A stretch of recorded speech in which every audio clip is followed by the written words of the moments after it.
Everyone, welcome back to my YouTube channel. दोस्तों, कैसे हैं आप सब? उम्मीद करती हूँ बहुत बढ़िया होंगे, मजे में होंगे। मैं भी बिल्कुल बढ़िया हूँ। तो जैसा कि आप सभी जानते हैं, जो बच्चे एजुकेशन सब्जेक्ट में नेट का प्रिपरेशन कर रहे हैं, जेआरएफ के लिए तैयारी कर रहे हैं, उन बच्चों के लिए सीरीज मैंने स्टार्ट की है। पहला यूनिट एजुकेशनल स्टडीज में स्टार्ट कर चुकी हूँ। बहुत सारे सब टॉपिक्स आप लोगों को करवा चुकी हूँ। अगली स्लाइड में मैं इसके बारे में आप लोगों को बताऊंगी। कॉन्ट्रीब्यूशन ऑफ थिंकर्स वाला टॉपिक अभी रिसेंटली हमने स्टार्ट किया हुआ है।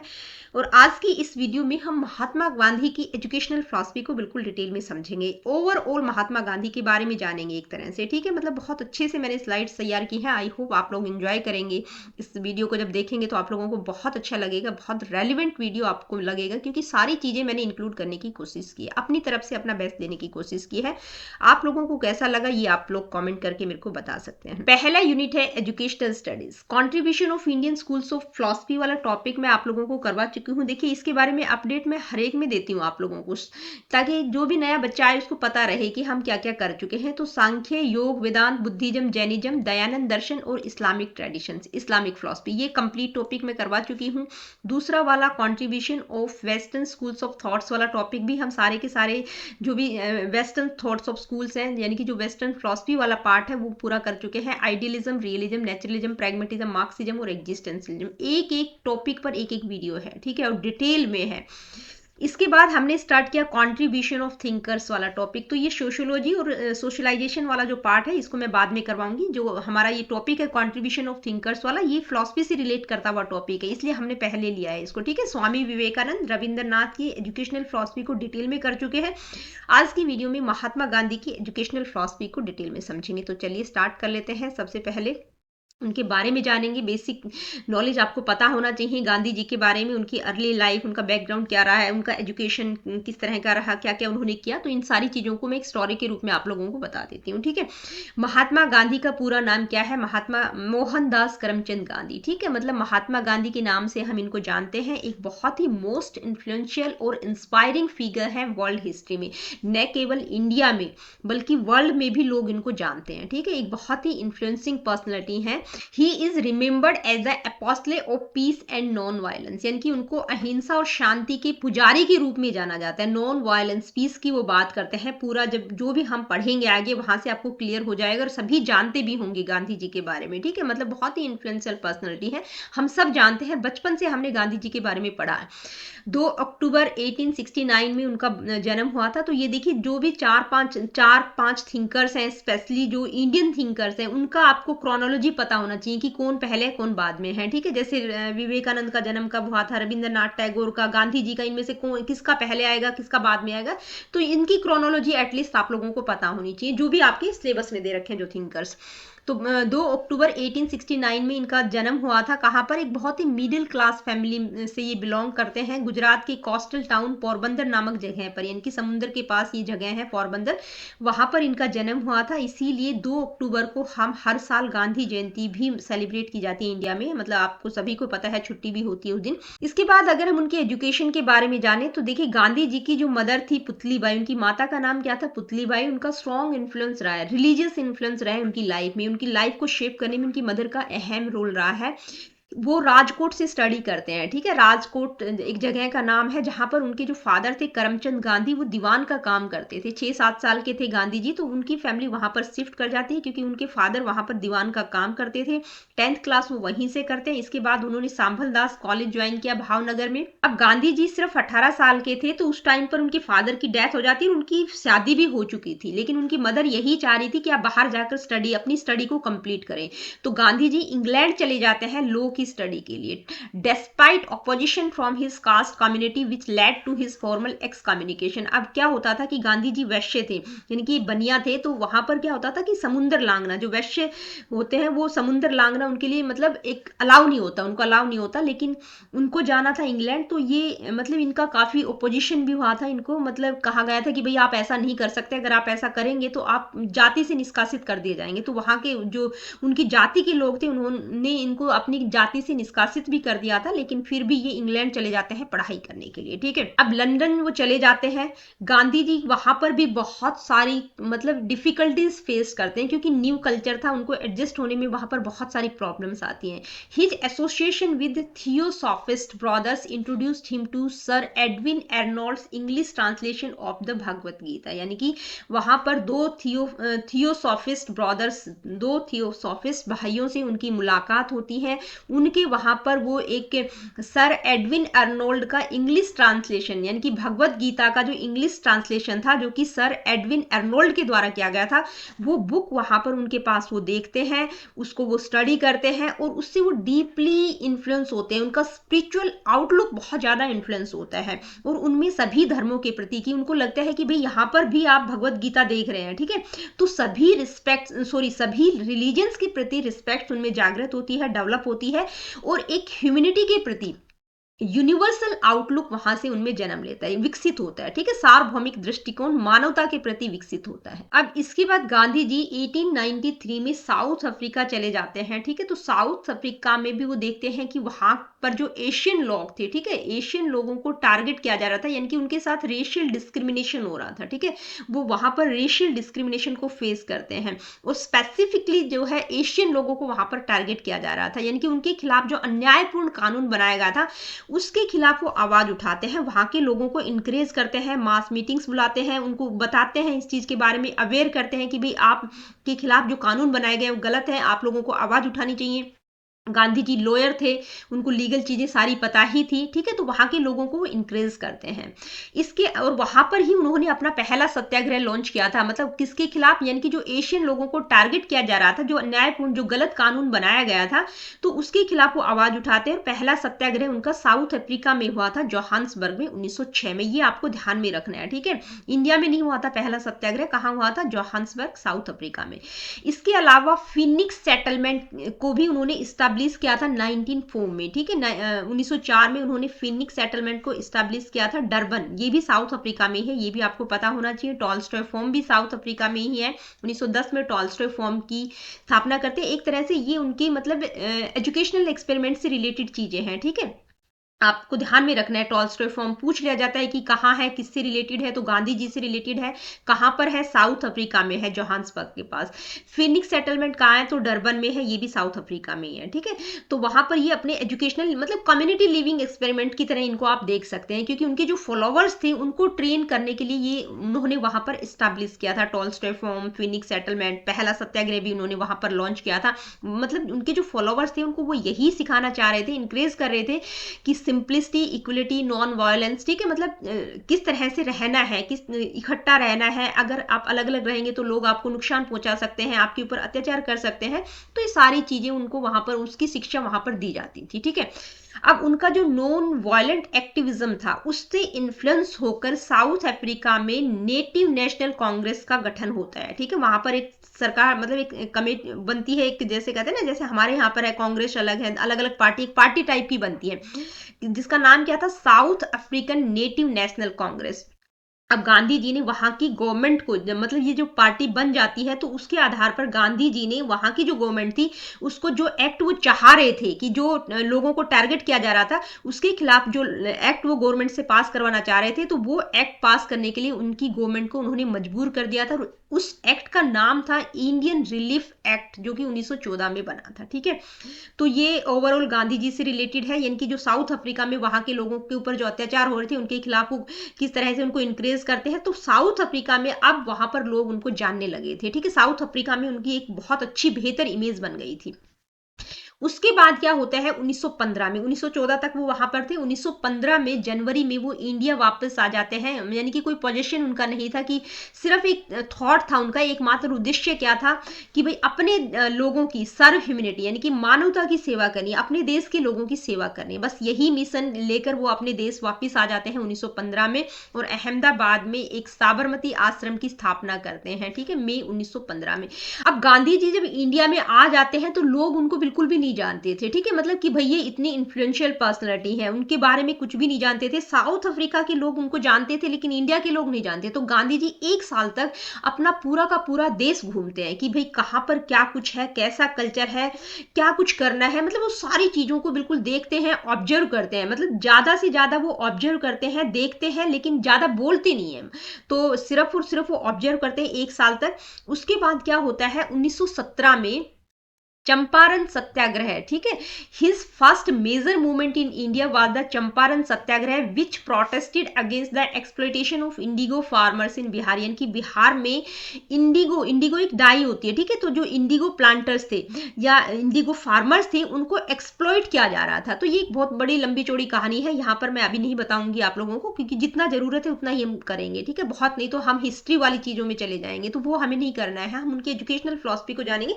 तो बेसिक नॉलेज भी आपको होनी चाहिए, उतना मैं आप लोगों को बता रही हूँ। तो जो इंडिगो फार्मर्स थे बिहार में, उनका जो एक्सप्लॉइटेशन किया जा रहा था, तो वहां के लोग उनसे रिक्वेस्ट करते हैं, तो वो वहां पर उनका पहला, इंडिया में उनका पहला सत्याग्रह होता है चंपारण सत्याग्रह, ठीक है, जो कि इंडिगो फार्मर्स को एक्सप्लॉइट किया जा रहा था उसके प्रोटेस्ट में वो करते हैं और उसमें उनको सफलता भी मिलती है, ठीक है। अब इंडिया में लोग यहाँ से उनको जानना शुरू कर देते हैं, यहाँ से उनकी मतलब एक पहचान बन जाती है गांधी जी की। इसके बाद इंडिया में वो आ जाते हैं 1915 में, 1917 में चंपारण सत्याग्रह होता है। इसके अलावा और भी सेवरल मास मूवमेंट्स उनके द्वारा किए गए थे, जैसे खेड़ा सत्याग्रह 1918 में किया, नॉन कॉपरेशन मूवमेंट जो कि बहुत बड़ा रोल प्ले करता है, ठीक है, सिविल ओबीडियंस मूवमेंट 1930 में किया, जिसको हम सॉल्ट मार्च या दांडी मार्च के नाम से भी जानते हैं। क्विट इंडिया मूवमेंट 1940 में किया गया था, जिसमें उन्होंने एक नारा दिया था, डू और डाई, करो या मरो वाला, ठीक है। तो ये वो मूवमेंट्स हैं जो बहुत इंपॉर्टेंट है, कई बार पूछ लिया जाता है, जैसे आपसे पूछा जाए खेड़ा सत्याग्रह किससे रिलेटेड है, non cooperation movement, civil disobedience movement, quit India movement, ठीक है, तो गांधी जी से रिलेटेड है। अब 1930 में जो दांडी मार्च, ठीक है, जिसको हम सोल्ट सत्याग्रह के नाम से जानते हैं, मतलब उसका अहम रोल है कि गांधी जी ने प्रसिद्ध नमक सत्याग्रह आरंभ किया। कब किया था, 1930 में। इसमें वो क्या करते हैं कि भाई जो समुद्र के किनारे लोग रह रहे थे, तो जो नमक बना रहे थे, तो उस नमक के ऊपर टैक्स लगाया जा रहा था, तो इसके विरोध में वो प्रोटेस्ट करते हैं, इसका वो विरोध करते हैं कि भाई ये गलत है, जो समुद्र के किनारे लोग रह रहे हैं वो नमक बनाकर अपनी आजीविका कमा रहे हैं, तो उस सॉल्ट के ऊपर टैक्स नहीं लगाया जाना चाहिए, ठीक है। तो इसके लिए वो 388 किलोमीटर, देखिए एग्जैक्ट मेरे को भी नहीं पता है, 352 भी हो सकता है, 388 भी हो सकता है, क्योंकि अलग अलग बुक्स में कुछ ना कुछ वो होता है ना, वेरिएशन आ जाता है, तो एग्जैक्टली आप देख लीजिएगा। 388 किलोमीटर यात्रा करते हैं अहमदाबाद से दांडी, किसके लिए, प्रोटेस्ट द सोल्ट टैक्स, भाई जो नमक पर टैक्स लगाया जा रहा है उसके विरोध में वो ये सत्याग्रह करते हैं, जिसको सोल्ट सत्याग्रह का नाम दिया गया था। बहुत सारे थाउजेंड्स ऑफ पीपल्स उनको ज्वाइन करते हैं and this civil disobedience become a turning point in India's freedom struggle. और ये जो यात्रा उन्होंने की थी, दांडी मार्च जिसको हम बोलते हैं, दांडी यात्रा, तो ये इंडिया के फ्रीडम स्ट्रगल में ये एक टर्निंग पॉइंट का काम भी करती है, ठीक है। यहां से गांधी जी को बहुत लोग जानने लग जाते हैं। इसके बाद 1939 में क्या होता है, जो 1939 में जो दूसरा विश्व युद्ध होता है उसका आउटब्रेक हो जाता है, तो वहां पर गांधी जी इंटेंसिफाई करते हैं कि भाई हमें बिल्कुल फ्रीडम चाहिए, अल्टीमेट फ्रीडम चाहिए, ठीक है। तो वहां पर वो 1942 में Gandhi ji quit India movement को लॉन्च करते हैं विद द स्लोगान, उनका स्लोगान क्या था, डू और डाई, यानी कि करो या मरो। ये पूछ लिया जाता है डू और डाई की बात कौन करते हैं, तो गांधी जी करते हैं, कि उन्होंने कहा कि ब्रिटिश लोगों को कि भाई हमारा इंडिया छोड़ दो, हम मतलब इंडिया से आप लोग चले जाइए, ठीक है, calling upon the British to leave India, भाई इंडिया को बिल्कुल छोड़ दीजिए, हमें अल्टीमेट फ्रीडम चाहिए। अब गांधी जी का जो ये मूवमेंट था क्विट इंडिया मूवमेंट, जिसमें उन्होंने करो या मरो का नारा दिया था, तो इसमें क्या होता है कि बहुत सारे लोगों को अरेस्ट किया जाता है, जेल भेजा जाता है, बहुत सारे लोग मारे जाते हैं, वायलेंस होता है, लेकिन वो किस पर आधारित, मतलब उनका जो गाइडिंग फोर्स था वो क्या था, अहिंसा, यानी कि आप लोगों को दूसरों को नुकसान नहीं पहुंचाना है, अहिंसा के द्वारा ही हमें अल्टीमेट फ्रीडम लेनी है, ठीक है। तो उनका गाइडिंग फोर्स क्या था, अहिंसा, इसी प्रिंसिपल पर उन्होंने काम किया है, ठीक है। इसके बाद क्या होता है, 30 जनवरी 1948 में गांधी जी एक शोक सभा में गए हुए थे। 1947 में हमारा देश आजाद हो जाता है, हम सभी जानते हैं।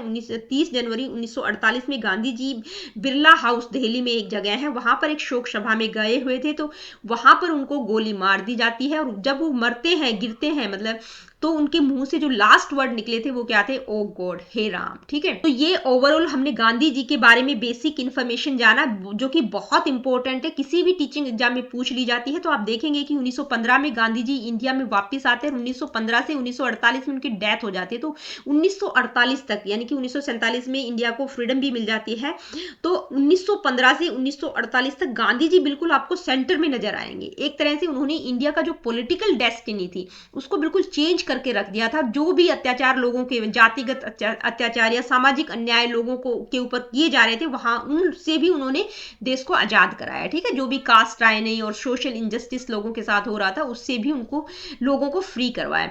हिज फिलॉसफी किस पर, यानी कि उनकी फिलॉसफी की अगर हम बात करें तो वो ट्रुथ और नॉन वायलेंस पर आधारित है, जो कि आज की डेट में भी जो उनके ये सिद्धांत हैं, सत्य और अहिंसा, ठीक है, इन दो प्रिंसिपल्स पर आधारित है इनकी पूरी की पूरी फिलॉसफी। ठीक है, ट्रुथ और नॉन वायलेंस की बात आप हम सभी जानते हैं, अहिंसा की बात गांधी जी करते हैं, जो कि ये जो प्रिंसिपल्स है आज की डेट में भी यूनिवर्सल है।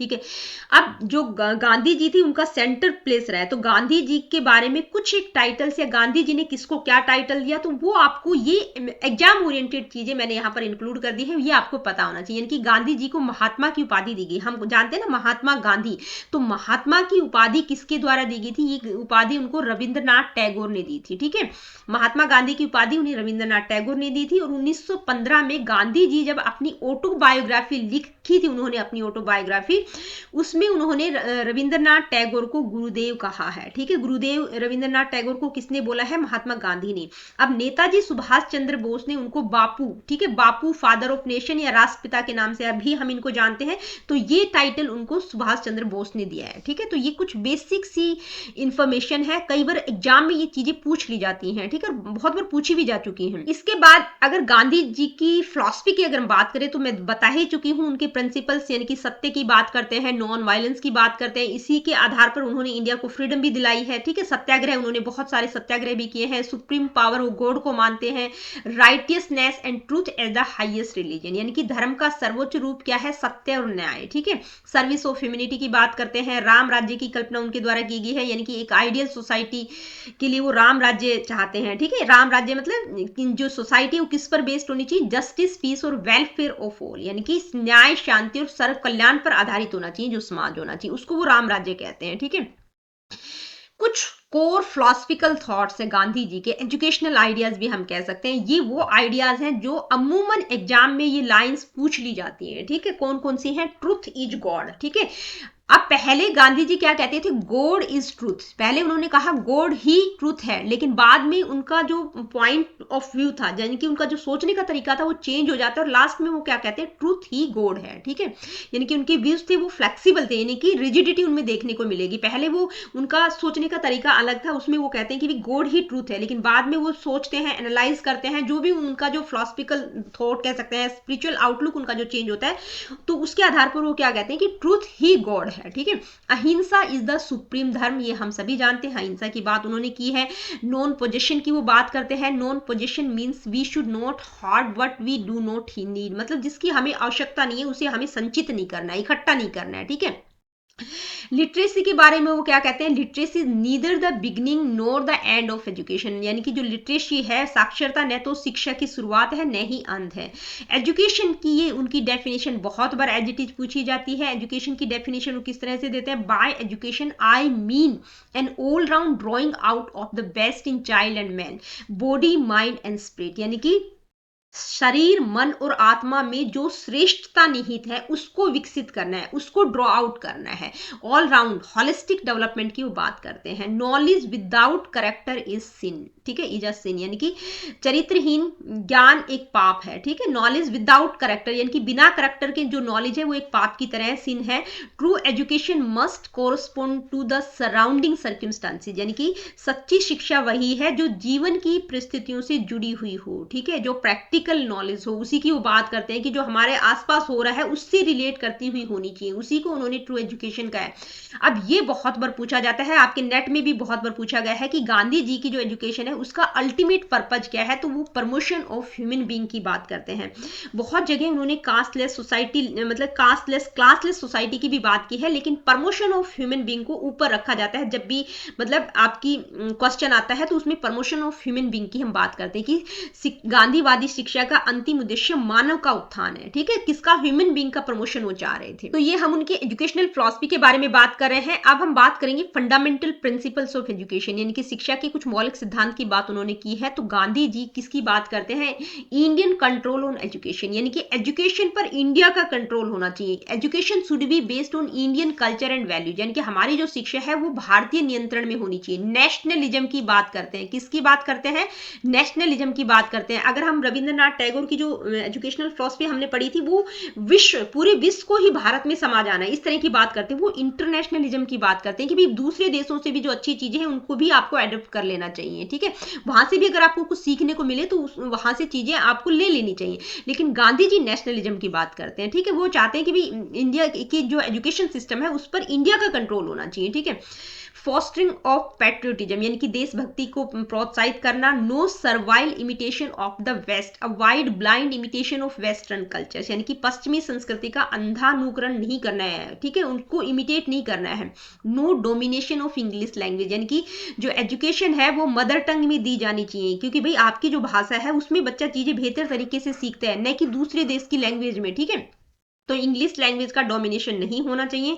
Emphasis on vocational education, craft based education की वो बात करते हैं, हम सभी जानते हैं वोकेशनल की बच्चा करके सीखे, ठीक है, कुछ ना कुछ उसको आना चाहिए, ठीक है। तो लर्निंग किससे लिंक्ड होनी चाहिए, विद प्रोडक्टिव वर्क, ठीक है। व्यावसायिक शिक्षा पर उन्होंने जोर दिया है। बेसिक एजुकेशन, वारदा स्कीम की भी वो बात करते हैं। वारदा स्कीम को इंट्रोड्यूस किया गया था 1937 में, जिसको हम नई तालीम, बुनियादी शिक्षा, बेसिक एजुकेशन के नाम से भी हम जानते हैं, ठीक है। एजुकेशनल एक्सपेरिमेंट उनके द्वारा जो किए गए थे, कहाँ कहाँ कंडक्ट किए गए थे, टॉल्स्टॉय फॉर्म जो कि साउथ अफ्रीका में है, साबरमती आश्रम, सेवाग्राम आश्रम, ठीक है। तो यहाँ पर इन्होंने अपने एजुकेशनल एक्सपेरिमेंट कंडक्ट किए थे। अब कई बार जो है आपके जो ऑप्शंस आते हैं उसमें सेवा सदन नाम भी दिया जाता है। तो सेवा सदन जो है गांधी जी से रिलेटेड नहीं है, सेवा सदन किससे रिलेटेड है, पंडिता रामाबाई रानाडे से रिलेटेड है। ये जो सेवा सदन है वो एक इंडियन वीमेन इंस्टीट्यूशन है, बहुत अच्छा इंस्टीट्यूशन है, ठीक है। तो ये गांधी जी से रिलेटेड नहीं है, ये पंडित रामाबाई रानाडे से रिलेटेड है, ये आपको ध्यान में रखना है। इसके बाद मेजर पब्लिकेशंस की अगर हम बात करें तो ये कुछ इंपॉर्टेंट गांधी जी की बुक्स हैं जो कि मैंने इंक्लूड कर दी है। मैक्सिमम अगर आपसे पूछा जाए, जो रिपीटेडली पूछी जाती है वो क्या है, my experiments with truth, the essential Gandhi और एथिकल रिलीजन। इसके अलावा Hind Swaraj, India of my dreams, village Swaraj, pathway to God, all man are brothers, Gokhale my political guru, the law and the lawyers, ठीक है। ये भी उन्हीं की बुक्स हैं, उन्हीं की पब्लिकेशन है, ये भी आपको पता होना चाहिए। लेकिन ये तीन जो मैंने हाईलाइट कर रखे वो ज्यादातर आपकी नेट में पूछी जाती है, नेट या स्लैट सेट के जो भी एग्जाम्स होते हैं वहां पर पूछी जाती हैं।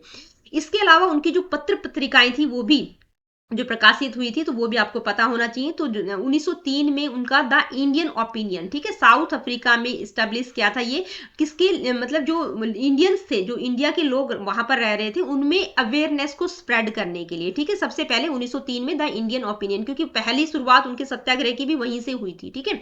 और इसके ये जो पत्रिका थी, इसके पहले एडिटर, फर्स्ट एडिटर कौन थे, मनसुख लाल हीरालाल नजर, ये ध्यान में रखने वाली चीजें हैं। इसके बाद इंडिया में अगर हम बात करें तो यंग इंडिया, ठीक है, इंग्लिश वीकली पेपर था ये उनका, जो पब्लिश होता था इंडिया से ही, to promote the message of Swaraj and non violence, यानी कि किसको प्रमोट करने के लिए, स्वराज, अपने देश के बारे में स्वराज की बात करते थे, नॉन वायलेंस की बात उनके द्वारा की गई है।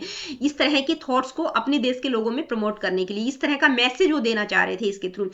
इसके अलावा उनकी जो हरिजन पत्रिका है, ठीक है, बहुत ही फेमस है। तो ये 3 भाषाओं में थी उनकी, हरिजन इन इंग्लिश, ठीक है, हरिजन बंधु गुजराती में थी और हरिजन सेवक हिंदी में थी। ये भी आपको ध्यान में रखना है। जब ये येरवाड़ा जेल में थे तब वहां से उन्होंने ये प्रकाशित करनी शुरू की थी। इसके अलावा कुछ और इंपॉर्टेंट फैक्चुअल चीजें हैं जो कि मैंने इंक्लूड कर दी हैं। अब यंग इंडिया की बात आती है तो अमूमन जो है यंग इंडिया गांधी जी से रिलेटेड है, लेकिन यंग इंडिया एक बुक भी है जो कि लाला लाजपत राय के द्वारा लिखी गई थी जब वो यूएसए में थे, ठीक है, और 1916 में पब्लिश हुई थी, तो आपके पास जब ऑप्शंस होते हैं तो वहां पर लाला लाजपत राय का नाम कहीं पर होता नहीं है, ठीक है। ये ज्यादातर हिस्ट्री वगैरह में पूछी जाती है, तो फिर भी आपकी नॉलेज के लिए आपको पता होना चाहिए। पेपर की बात हो रही है, गांधी जी से रिलेटेड है, और टोटली ओवरऑल भी पूछा जाता है यंग इंडिया, और ऑप्शंस में होता ही नहीं है लाला लाजपत राय, या बुक नहीं है तो आप गांधी जी के साथ ही जाएंगे, ठीक है।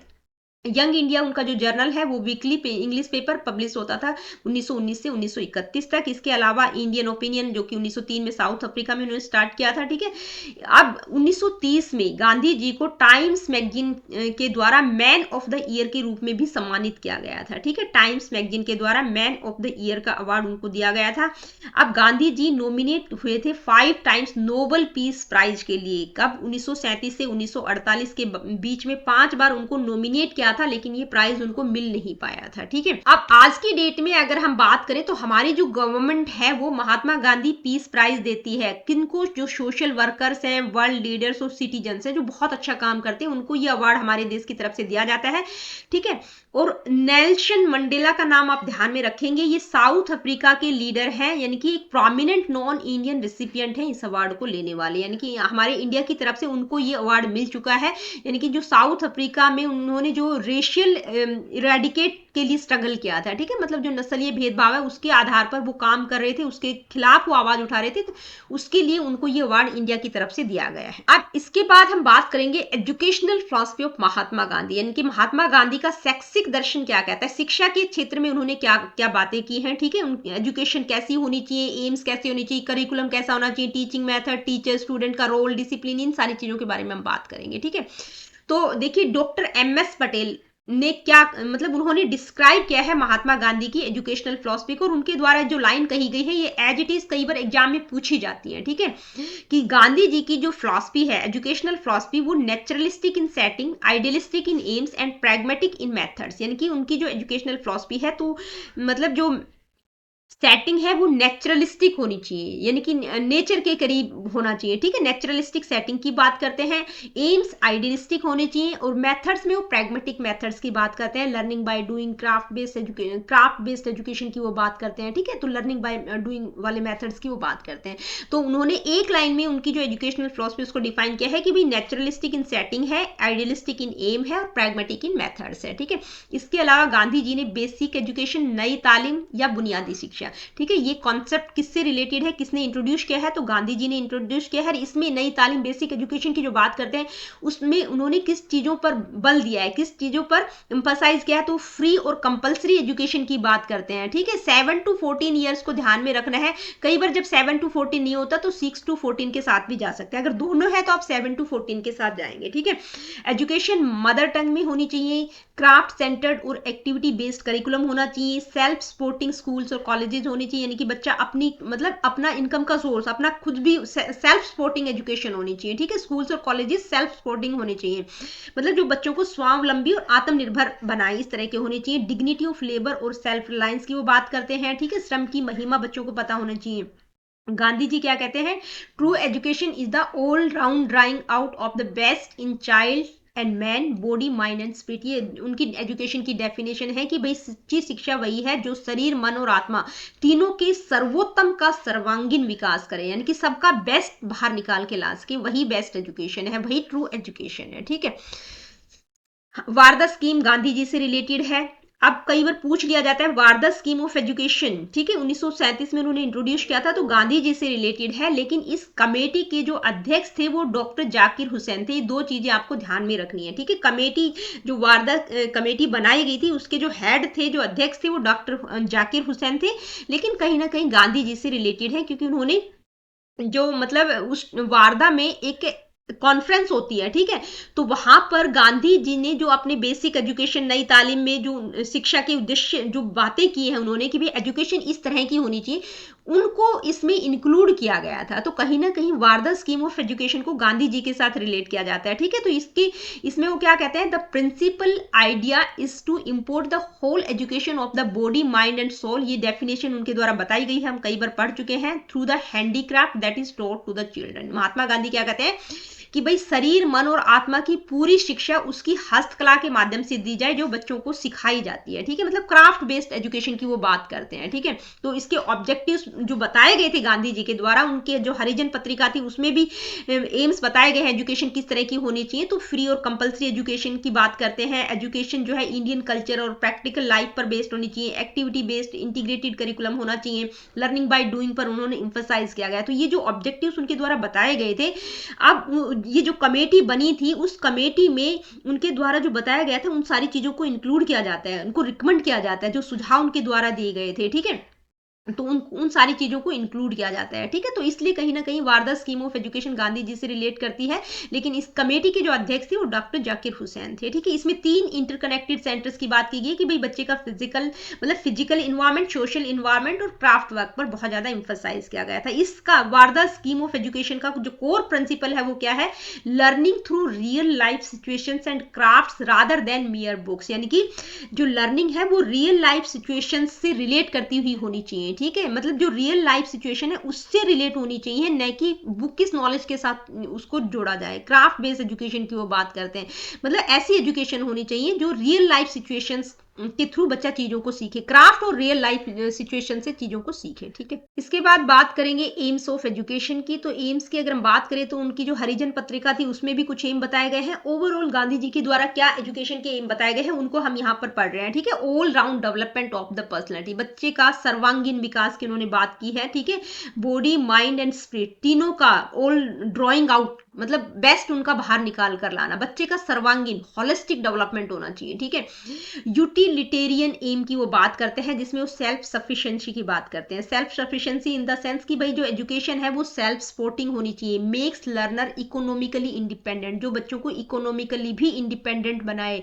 और जो टीचर्स की सैलरी है उसमें वो 2 यूटिलिटेरियन एम का मतलब है कि भाई एक तो बच्चों के लिए सेल्फ सफिशिएंट होनी चाहिए कि उनको इकोनॉमिकली इंडिपेंडेंट बनाए। दूसरी वो क्या कहते हैं कि जो टीचर्स की सैलरी है वो भी स्टूडेंट्स का जो प्रोडक्टिव वर्क होगा वहीं से निकल जानी चाहिए। और टीचर्स के बारे में भी वो यही कहते हैं, आगे हम पढ़ेंगे भी, कि भाई टीचर को मतलब सेल्फ सैक्रिफाइसिंग होना चाहिए, कि भाई वो मिनिमम सैलरी में अपना गुजारा कर सके, इस तरह के टीचर्स होनी चाहिए। ठीक है, नेक्स्ट है कल्चरल एम, यानी कि उन्होंने क्या कहा कि भाई जो कल्चर है वो ज्यादा इंपॉर्टेंट है रादर देन लिटरेसी। लिटरेसी के बजाय उन्होंने कल्चर पर ज्यादा एम्फसाइज किया। उनका मानना है कि जो कल्चर है वो इंटेलेक्चुअल वर्क का प्रोडक्ट नहीं है, but the quality of the soul, यानी कि यह आत्मा की गुणवत्ता है जो permeating all aspects of human behaviour, यानी कि जो मानव व्यवहार के सभी पहलू हैं, जो भी एस्पेक्ट्स हैं ह्यूमन बिहेवियर के, उन सब में व्याप्त होती है। ठीक है, तो कल्चरली उन्होंने ज्यादा सपोर्ट किया है एजुकेशन को। करेक्टर बिल्डिंग की वो बात करते हैं, मोरल एंड एथिकल एजुकेशन पर इंफोसाइज किया है। प्रिपरेशन फॉर कंप्लीट लिविंग, यानी कि बच्चे का होलिस्टिक डेवलपमेंट, और एजुकेशन ऐसी होनी चाहिए जो मतलब एक बैलेंस्ड और मीनिंगफुल लाइफ के लिए बच्चों को प्रिपेयर करे, पूर्ण जीवन की तैयारी। ठीक है, ट्रेनिंग फॉर सिटीजनशिप, यानी कि developing responsible and active citizens, यानी कि नागरिकता के लिए प्रशिक्षण की वो बात करते हैं। इंडिविजुअल एंड सोशल एम्स में वो बैलेंस लाइफ की बात करते हैं कि भाई एजुकेशन बैलेंस होनी चाहिए, यानी कि बच्चे का personal development with social services, यानी कि उसका व्यक्ति और समाज दोनों के हित में शिक्षा होनी चाहिए। ठीक है, न केवल पर्सनल डेवलपमेंट की बात की बल्कि सोशल डेवलपमेंट, सोशल एम्स की भी वो बात करते हैं कि सोशली भी बच्चों को प्रिपेयर करें। ठीक है, व्यक्ति और समाज दोनों के हित में शिक्षा होनी चाहिए। तो ये गांधी जी के द्वारा कुछ एजुकेशन के एम्स बताए गए हैं। करिकुलम की अगर हम बात करें तो वो बेसिक क्राफ्ट्स की बात करते हैं, craft education, craft based education की बात उन्होंने की है। तो करिकुलम में बेसिक क्राफ्ट्स की बात करते हैं जिसमें वो agriculture, spinning, weaving, tailoring, gardening, cardboard, would, metal work, यानी कि कढ़ाई बुनाई, बच्चों मतलब करके सीखना। ठीक है, हस्तकला, बुनियादी हस्तकला, यानी कि कृषि हो गया, एग्रीकल्चर हो गया, कताई, बुनाई, सिलाई, बागवानी, लकड़ी और धातु के कार्य, यानी कि बना के चीजें सीखना। Craft based education, craft based curriculum की बात करते हैं। मदर टंग, ठीक है, जो करिकुलम है वो मदर टंग में होना चाहिए, यानी कि ओपोज किया उन्होंने फॉरेन लैंग्वेज जैसे इंग्लिश वगैरह को, बिल्कुल उन्होंने ओपोज किया है। करिकुलम मातृभाषा में शिक्षा दी जानी चाहिए बच्चों को, विदेशी भाषाओं को उन्होंने विरोध किया है। मैथमेटिक्स की बात करते हैं, यानी कि जो मिनिमम मैथमेटिक्स, यानी कि जो नॉर्मल मैथ्स है वो बच्चों को आना चाहिए, यानी कि related to craft and community life, यानी कि जो हस्तकला और सामुदायिक जीवन से जुड़ा हुआ होना चाहिए। बेसिक मैथमेटिक्स की बात करते हैं। सोशल स्टडीज की वो बात करते हैं कि भी बच्चों को हिस्ट्री, सिविक्स और ज्योग्राफी की नॉलेज होनी चाहिए। जर्नल साइंस की वो बात करते हैं, यानी कि जो साइंस और मैथ है वो बिल्कुल बेसिक लेवल का होना चाहिए, ठीक है। Nature study, physics, chemistry, hygiene, zoology, यानी कि जो बेसिक साइंस है वो बच्चों को पता होनी चाहिए। ड्राइंग एंड म्यूजिक की बात करते हैं फॉर आर्टिस्टिक सेंस, यानी कि सौंदर्य बोध के विकास के लिए चित्रकला और संगीत की वो बात करते हैं, ठीक है। तो ये उन्होंने करिकुलम में बात की कि भाई इस तरह का करिकुलम होना चाहिए। टीचिंग मेथड्स की अगर हम बात करें तो कोरिलेशन, यानी कि जो भी सब्जेक्ट्स हैं वो क्राफ्ट और डेली लाइफ के साथ रिलेट कर सके, समवाय का सिद्धांत पर आधारित हो, ठीक है। उनको रिलेट करके बच्चों को चीजें सिखाई जा सके। लर्निंग बाय डूइंग, बच्चे करके सीखे। प्रैक्टिकल वर्क एंड पार्टिसिपेशन बच्चों का होना चाहिए, बच्चे करके सीखे। लर्निंग बाय लिविंग, यानी कि जो भी एक्सपीरियंशियल लर्निंग थ्रू कम्युनिटी, जहां पर भी वो रह रहे हैं, ठीक है। सामुदायिक जीवन, जहां पर भी जिस भी सोसाइटी समाज में वो रह रहे हैं वहां से बच्चे चीजों को सीखे। लर्निंग बाय लिविंग की बात करते हैं। इसके अलावा लेक्चर, क्वेश्चनिंग, डिस्कशन मेथड्स की भी उन्होंने बात की है, ठीक है।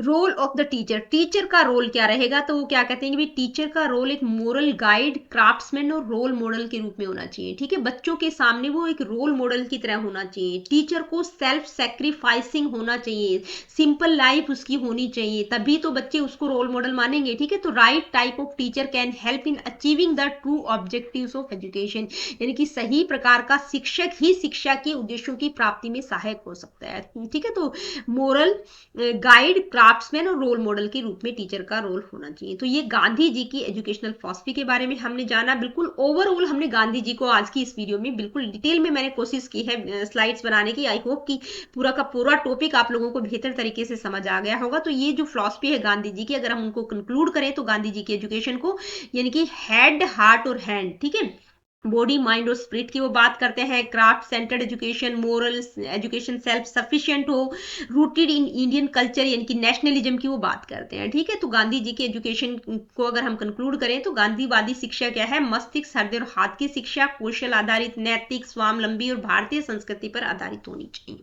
ठीक है। तो बहुत सारी जो इंपॉर्टेंट चीजें हैं, एक तो उनके द्वारा जो मूवमेंट किए गए थे, यानी कि उनका पहला सत्याग्रह कहाँ क्या था, उन्होंने साउथ अफ्रीका में जोहान्सबर्ग में 1906 में किया था।